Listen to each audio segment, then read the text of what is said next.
80第一维修工第一个孩子丈母娘，男人却拒绝母亲过来帮忙，转头把丈母娘请到家里来照顾媳妇坐月子，只因他不想为了这点人情而摊上照顾3个白眼狼的责任。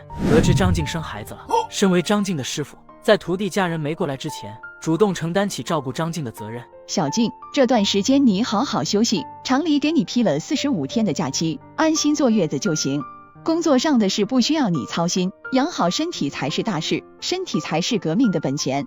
张静的假请的顺利，可维修铺只有赵毅一人，所以本身有30天陪护假的赵毅，无奈也只能找时间去上班。放心吧姐，我下午就回去请我妈过来帮忙，不会耽误工作的。放心，几天的假还是有的，你安心去忙，你没回来我就在这帮你照顾小静了。怎么说你也叫我一声姐，我可不就是孩子的姑姑了。那就麻烦姐你帮忙了。赵毅交代完后，就朝着汽车站赶了过去。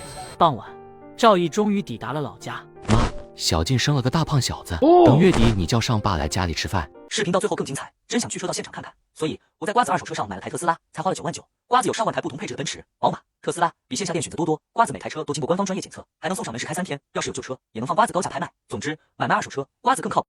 妈跟你去帮忙照顾小静，你要上班，小静现在坐月子，身边没有人那成。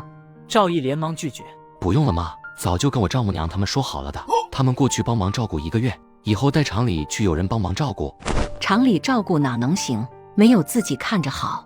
厂里都是专业培训过的，对小孩子有经验，家里就你一个人在村里出工，我们不在，你不上工口粮咋办？花钱买村里也会有意见，这也是为了李大局好，别以后3只白眼狼拿这事出来说，不给老娘养老。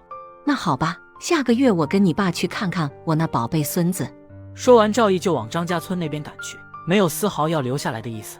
小毅，你咋跑过来了？小静生了，我过来请妈过去帮忙照顾1个月。一听这，张福生与王开慧赶忙开始收拾东西。爸妈你们不用着急，明天一早再出发，现在也没有车回地区。你知道啥？小静肯定一个人在家，没有人照顾，我们拿着电筒赶山路过去。小静的师傅还有李姐都在那边帮忙，有人照顾的。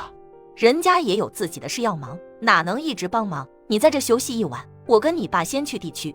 王开慧说完，提着鸡蛋，张福生拿着行李，两人不顾赵毅的阻拦，就拿着电筒出发了。